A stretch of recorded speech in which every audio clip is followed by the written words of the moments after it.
Welcome to the Big Mike Fun Podcast, where you'll learn about advanced wealth building strategies from real estate investing to creating massive ROI and secured retirement profits. So pour yourself a cup of coffee, grab a notepad, and lean in, because Big Mike has got the mic.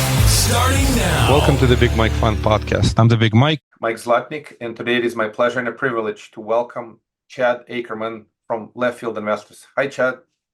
Hey, Big Mike, good to see you again. Good Thanks for having me on today. Thank you for coming on a podcast. Chad is a founder and a chief operating officer of the Left Field Investors. It's a great community for investors who are looking for due diligence, to do combined collective due diligence before they write a check into many commercial and other deals. So tell us a little bit about Chad, you, your family, where you live, and then we go about Left Field Investors. What's the mission, how it works, and all that stuff. No, sure. So thanks for having me on, Chad Ackerman. I'm based out of Columbus, Ohio, and it's where four of us, six founders are located from Left Field Investors. I was a career W-2 guy. I was in human resources most of my career.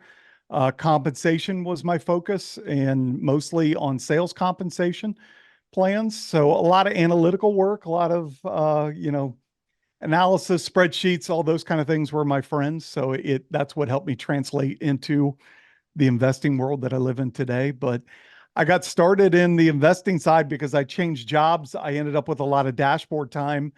And a friend of mine at work said that she was looking for more income streams and talked about real estate investing. And I thought, well, that sounds really interesting. I got this time in the car. I'll start listening to podcasts, and podcasts led to books, and books led to a lot of analysis. And I was chasing a ton of shiny objects, trying to figure out how I could scale and grow and what really interested me, and couldn't find my thing. And I struggled through looking at items for years and found a local meetup group that did active investing discussions. In the fourth session I went to, the speaker happened to be talking about passive investing and how he left his W-2 by passive investing. And after I heard him, that was kind of the switch that flipped for me of like, that's the shiny object I've been looking for. I was still in my W-2. It was a means for me to invest in real estate, which I loved, but I didn't have to deal with tenants and termites and all the T's that the active side does.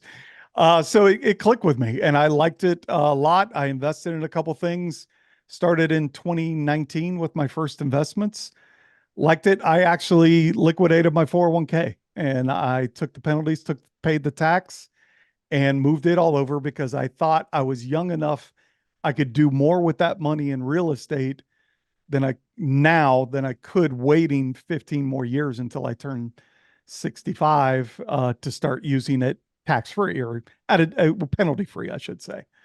Now, I didn't know in 2019 that, the economy would go haywire today, but I'm still pleased with my decision to do that. But all of that led to a group of us from that local meetup trying to start a community to talk about passive investing. And from there, Left Field was born, really, to be honest with you. But I'll pause there just to give a break. Yeah, I appreciate that. That's a wonderful journey, right? And it's a journey I can relate to. I had a similar journey in the technology world. One day you wake up and you just want to go, and you enjoy passive investments in the way that one day you want to go active. So how did you connect with other co-founders? In other words, to start a business with other folks, you have to be very, very happy, comfortable with your partners. Yeah. So how did you pick your partners, or was it a natural decision, all of you, and you guys already knew each other? Just curious. A little bit of all that. That speaker that I referred to that talked about passive investing is one of the partners. His name's Jim Pfeiffer. He was running that local meetup. Honestly, majority of the founders we met through that local meetup. So we had been together talking about real estate investing and so forth. Jim and a couple others started sparking the idea of doing a spinoff community to talk about passive investing, because the community we were in was very active. And I raised my hand. After that meeting, I met with Jim and introduced myself and found out we live in the same suburb of town. So we got together for a beer afterwards. a couple weeks later and started talking about our excitement around this. And it just organically spiraled from there. And our intent, we just wanted to build a local meetup and have 10 or 12 people that were passively investing to get like-minded people together to share stories and kind of vet deals and talk about operators and the economy and how it's affecting it. So it all started that way. Our very first meeting that we were going to hold was supposed to be March 18th of 2020. The world shut down on March 15th of 2020 and put us on Zoom like we're doing today. And that's really where Left Field took off then. It organically grew because we knew others that weren't local that we could invite to be part of this community, or this networking is really what it was about, networking and education. And then it grew from there with word of mouth mostly, to where now Left Field Investors has over 2,000 people in their community. And we've had capital raised through us. We aren't capital raisers, but money invested from the Left Field community is up over $50 million over the last year and a half, 2 years. So it's really grown into this larger organization, bigger than we had plans when we started out. This was a hobby that we wanted to selfishly become better investors ourselves. And instead it grew into this business that we could help a lot of other people. And that's we host a couple of, or we've hosted a couple of local meetups, and I can't get over when people come up to me and tell me that I've helped change their lives with what we built and what we've done, that it just gave them a place to go find people that were like-minded, that could share stories with and help them understand the business better and make better decisions. So that's been a great journey by itself, let alone what I've been through too. But it's been fun. Yeah, it makes a lot of sense. I appreciate your great details.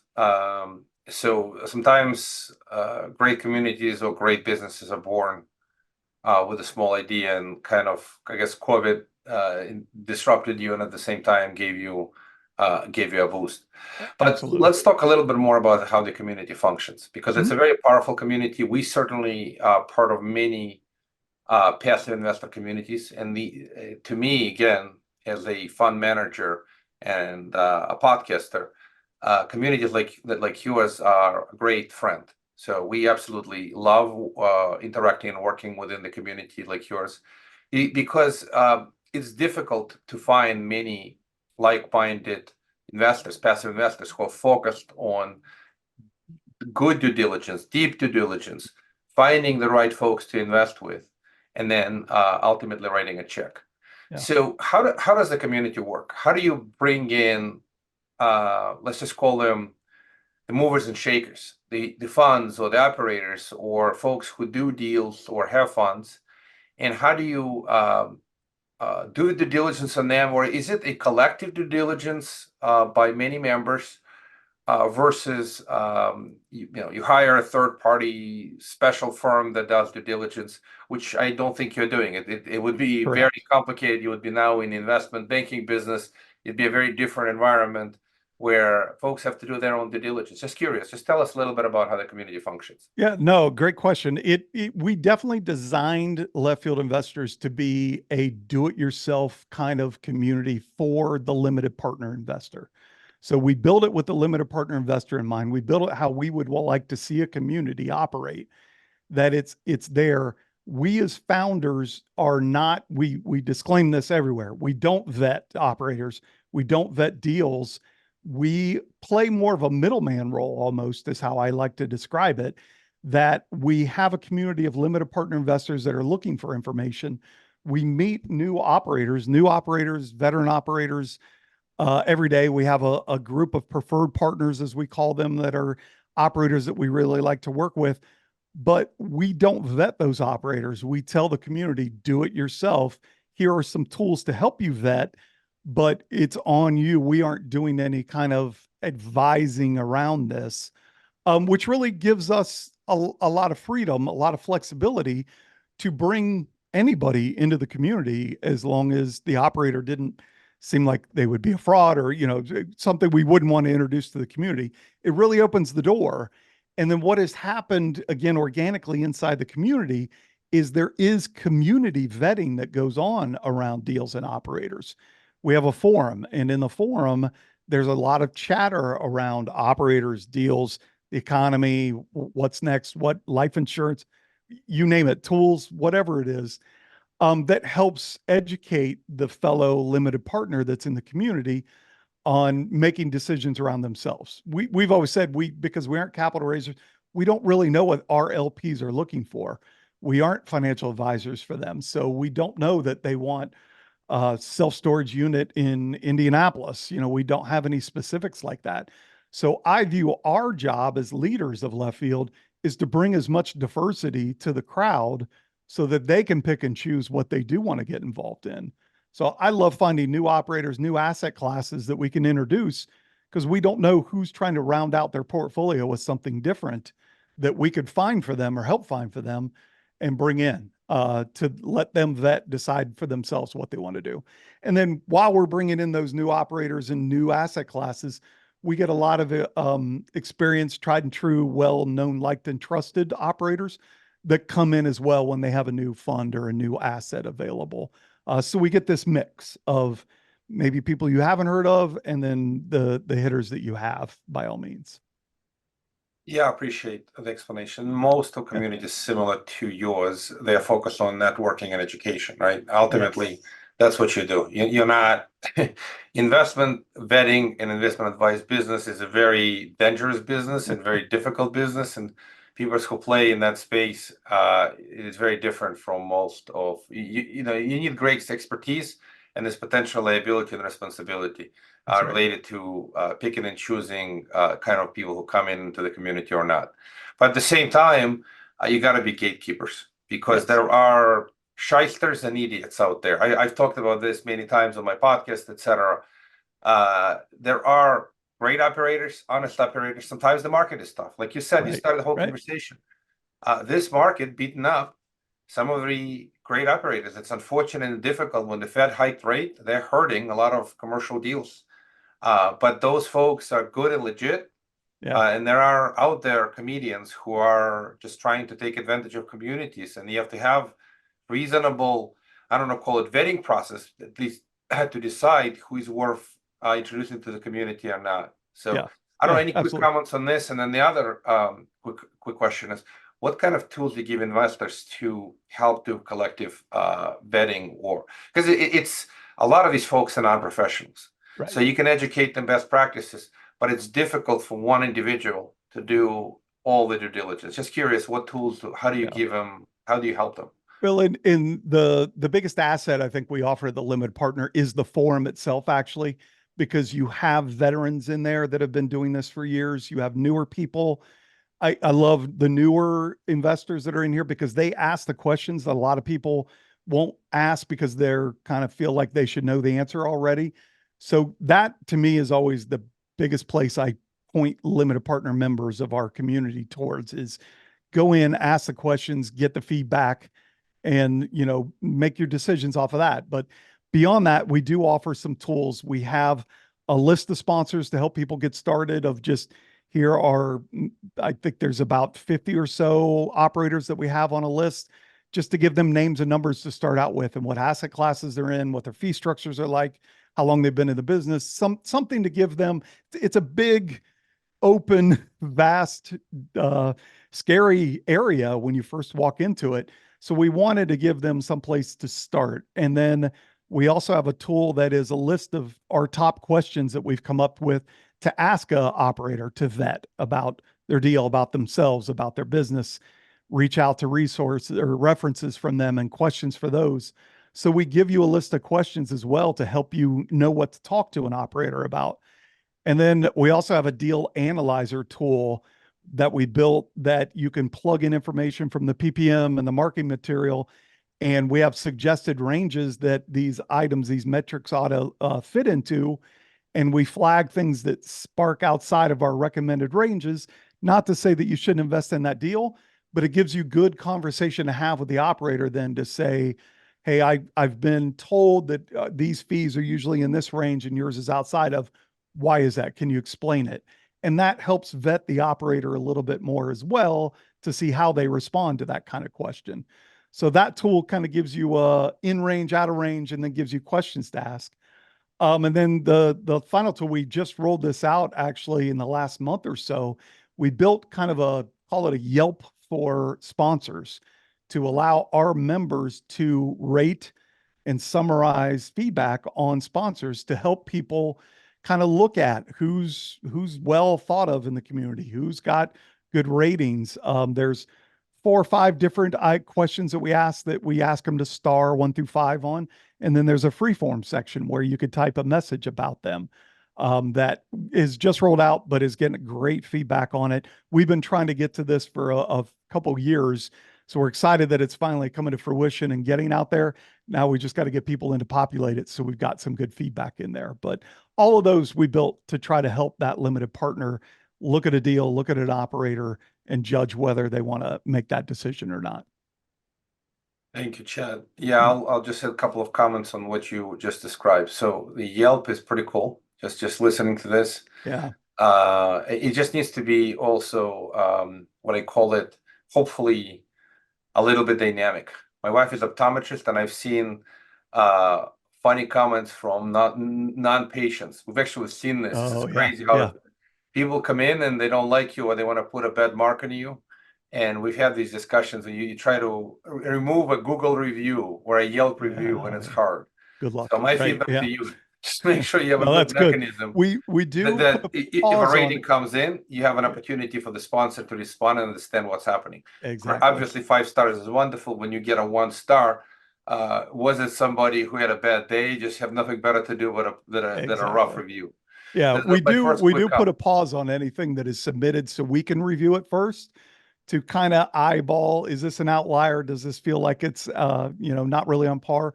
And we also require that there are 3 reviews available written about an operator before we release any of that information for the public. So we can kind of watch that it's not just a one-off saying nasty things, trying to slander somebody. We kind of built some tools around trying to prevent that from happening, but it's good feedback. I thank you for that. Yeah, I'll tell you that. And the other really important would be help. I mean, it's very difficult if it's purely tech business, but if it's a relational business, definitely reach out to the operator and say, hey, somebody is saying you guys didn't take care of the business. Give them a Right. chance at least to respond. It's Yep. very important. I know if you're trying to do purely technology solution, it's one thing.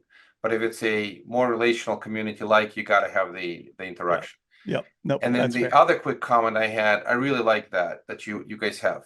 Years ago, I wrote a book, Top 10 Questions to Ask before investing into any fund and syndication. It's still available on Amazon. And when you have, it's basically a tools, set of questions that folks should be asking. And it sounds like you develop this into much more. This was a 30-page pamphlet that I produced years ago. Mhm. And you could ask probably I don't want to call it 200 questions, but take 10 into 30 questions. And giving these ranges is a wonderful idea, because at least you're giving them a framework. Yeah. These type of fees are within reason. This looks way too high, and this is too low. And in the wild west of sponsors and operators, there are folks out there that give investors 10% pref and keep 90% of the upside. Like, it's not 90-10 split, it's 10-90 split. I'm using this as an extreme example. Right.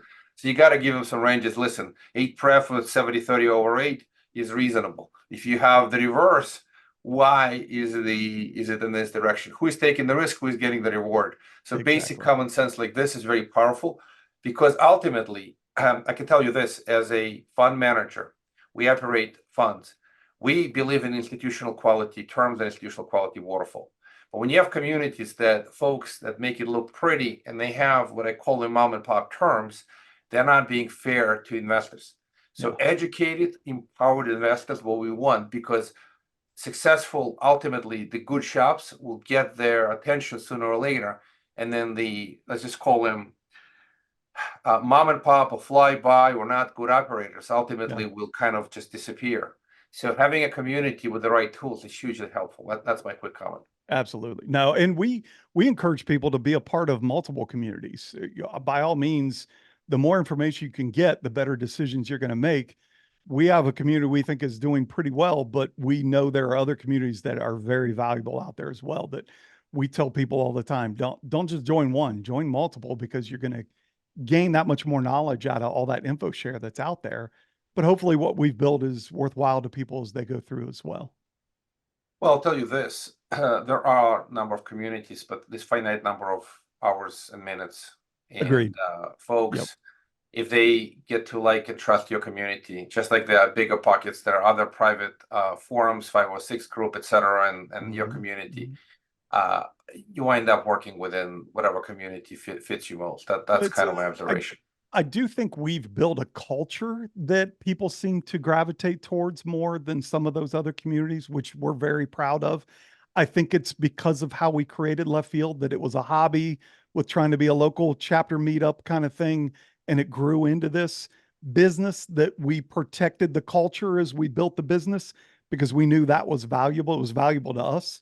So I think that gives us a little different feel, which I think a lot of people respond well to. But it's, yeah, I mean, to your point, you may join multiple, but you're going to find what you like in any one of them and gravitate towards one of them more than the others probably. But, we're here for people that want to learn. That's what we were all about, trying to just become better LP investors ourselves. Yeah, makes sense. I have a couple of quick questions, and of course, Sure. you don't go in these territories, but I mean, we do this all day long as fund managers. We try to get bigger checks and negotiate better terms. Do you do any of that, which is difficult because at the moment you go into that, you have to be careful not to step into investment advice or aggregation business. But of course, you have community strength in numbers. Somehow, if you say, hey, here's 10, 20 people, they're all interested. Can you do something for the community a little improved? Again, this is simply the power of a bigger check as a community. Yeah, we really have left that to the operator. We've suggested it frequently to newer operators that come in. We have some veteran operators that we've worked with for 3 or 4 or 2 or 3 years now. They have that standard in their policy. There's a threshold that if everybody that from Left Field mentions they're with Left Field when they invest, then we achieve a certain threshold. We may get, a better split, a better pref, whatever it is. But we don't ask for it up front. We kind of leave it to the operator, especially in this economy. It's been a lot harder for concessions to be given like that, I feel like. But at the same time, I think operators are looking harder and harder for money because I don't think investors are spending as much. So we're very open to it. We've had that in many cases. We do look for that buying power benefit if we can get it, but we don't push it to the operators. We generally ask about it. Hey, are you going to offer any benefits to Left Field for a certain threshold? Some will, some won't. And I'd say now it's probably around 50% of the time that we're getting concessions this day and age. Yeah, appreciate. A couple other quick questions, and then kind of. So one question: I am not familiar with the term left field. So why left field investors? I mean, I'm assuming it's a baseball field. So what's in the left field that's not in the right field? It's a great question. So we are not baseball fans. I hate to ruin it for anybody listening, but we are not baseball fans, actually. Left field to us came from when we were active investors and in our W-2s and looking at this space, we would talk to our financial advisors about this, and they would tell us to shy away, mostly because they weren't getting commissions for this. But they would say, "Oh, you don't want to invest your money in real estate like that. That's out in left field. It's a risk. There's, not a lot of people do that." So it's that slang term of it's coming out of left field that we love that idea that, you know what, we're going to make this work. So we adopted the name, and we use a lot of baseball themes in our community, even though we aren't baseball fans. But technically, left field came from that kind of a comment from our financial advisors, thinking we were crazy to be doing this kind of thing. Yeah, and I appreciate that, and I just want to acknowledge and appreciate you and other communities who do this, because some folks call it anti-Wall Street. The truth of the matter is exactly what you said. These investment advisors, they get compensated to sell Wall Street products. So the moment you go outside of what they make commissions on, they have no economic incentives. Of course, they don't talk the talk. They walk the walk. Let me put it this way. What is it called? There's a bias that makes folks like things that they are economically beneficial to them, and that's essentially what happens. And being in the left field community, I guess you're on your own. You have to do a lot of the work with these unvetted or maybe somewhat vetted operators. But the potential is you could reap the benefits that the Wall Street is not offering. It's a Yeah. very different philosophy. Well, it's comical to us almost because it's called alternative investing, but real estate investing dates back way further than Wall Street does. So it's actually the original investing is the way we view it. So we're just trying to shine a light on that there are other ways of growing your wealth outside of Wall Street that are safe. They have the risk like anything does. Wall Street has its risk too, but it's an area that there just isn't a lot of education on. And so we wanted to build what we could to share that little bit of education that we understood to gain, get people interested in help them learn more anyway. That's great wisdom. Real estate investment was there way before Wall Way Street. before. That is the That's right. that's the truth, right? That's been around way It's longer before Wall Street was way started. longer. Right. Another very quick question. So we are living in very dynamic times, and probably one of the last questions, and then we got to move on. Sure. It's a dynamic environment. For years, real estate has been stable, predictable, steady, Eddie, great investment. Then the Fed went wild in the fight of inflation. We've been destabilized. So it's kind of a very dynamic times and uncertain times, uncomfortable times. So what are you doing to educate investors to better understand what has transpired, what's kind of for sale? For example, a lot of commercial real estate, certain type of deals, assets trading at a discount versus something else, maybe trading at a full price. Again, I like to call it this been everything rally. Wall Street, Bitcoin, gold. And again, I'm not saying anything negative about those things. They can go up and up and up until, there's no end in sight. But at the same time, certain opportunities in real estate look a lot more attractive on the risk-adjusted basis. I'm curious if you're doing any of that education, because if you are teaching folks, you can go outside of Wall Street. You have to really let folks know that the stock market has done so well. Now is the time to potentially consider diversifying outside of it for the reasons that it's so overpriced in some ways that you may have better bargains and better opportunities in certain sectors of real estate. Just curious. Yeah. I think the biggest thing that we coach on this day and age, because a lot of people are hesitant, a lot of people are scared, holding cash, waiting to see what happens, which I totally understand and can respect. We coach that if that's the case, if that's your strategy, now's the time to educate yourself. Now spend more time talking to operators that you're either already invested with to learn more about how they're managing current strategies. You really can't do a lot with the investments you're in already. You're kind of locked in, but understand how they're trying to manage it and what their next is going to be, what their options are if things continue to be difficult. So you're prepared and you know what to do, but educate on what their next steps are. Is this somebody you're going to want to continue to invest with because they're weathering the storm? They're making good investment decisions right now. And then go out and meet new operators that maybe you haven't had the time to talk to as well, to build that bench strength. Have that next one or two operator that you're feeling comfortable with. Take advantage of that time that you're maybe not investing in deals, but invest in your education is what we're really steering people towards these days.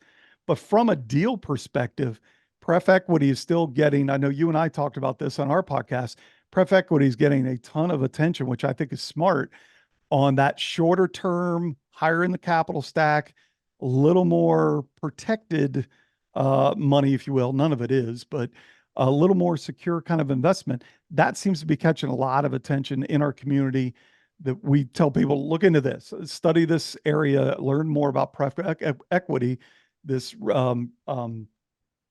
rescue money, and take a look at this space because it has a lot of validity right now, and take advantage of it in this economy because it's not going to be here forever, but it's also a little more secure than jumping in with a new operator that you maybe don't know, that doesn't know how to do the work as much, that gives you a space if you have an operator that knows what they're doing with Pref Equity too.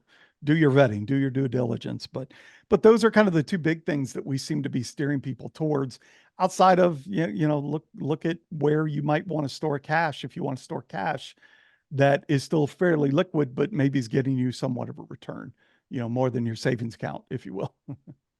Yeah, I appreciate that, Chad. A lot of great wisdoms. I have this expression I've spoken many times. So you are encouraging folks to learn from their own investment, which is very important. I love to ask this question: are you learning to invest and investing to learn?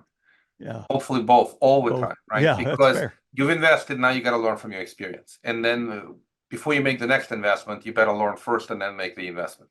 So that is a continuous journey on both fronts. Yeah, I agree with you on preferred equity mass financing. That's the hottest thing today. It's the best opportunity.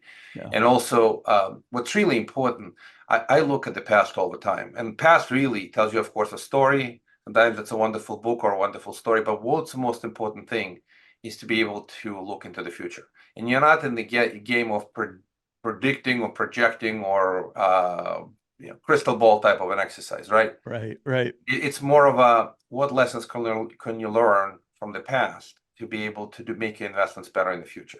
And of course, many of us learn the very basic lessons of better diversification, better risk mitigation, et cetera, et cetera. But I'll make this one comment and one final thought, and then you can just tell folks how to reach out. Sure. That sometimes you go through experience that's difficult and painful, and you immediately respond by saying, well, I took all this risk when the environment was very risk friendly, but not really anticipating the black swan events and not really pricing in the risk properly. Yeah. And then now it's the reverse, right? The risk, people are afraid of the risk. They're fearful of the risk, and they're shying away from the risk because they will lose some money on the deals that had higher risk. Yeah. So my message to everyone is to consider sometimes the pendulum swings all the way the other way.